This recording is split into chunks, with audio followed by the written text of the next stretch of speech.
guys, nandito tayo sa tuktok ng bundok. Ito yung bundok na nasunog nung March 7. Tingnan nyo, yun ang itsura. Halos sunog ang mga kahoy. Ayan. Tingnan nyo guys ang view sa baba. Ganda. Today is March 27.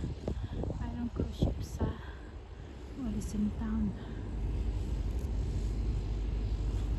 Hingal-hingal tayo kasi umakyat tayo dito sa taas eh. Yan yung cruise ship. Ayan.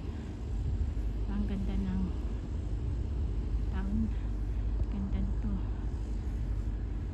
Napakaganda. Yun nga lang nasunog tong lugar na to. Ayan. Kasama. So yan, continue tayo dito sa taas. Kita nyo yan ang ano guys, ang mga kahoy na nasunog na. Yun ang makikita natin sa vlog natin. Actually tourist attraction yan dito. Maraming turista umaakyat yan dito pag summertime. Sayang at nasunog, pero okay naman, babalik din yan, babalik din ang kagandahan nito pag mag-summer.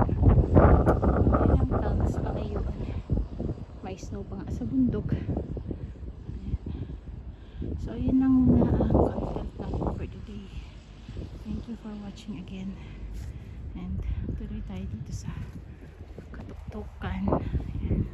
So salamat po, bye bye.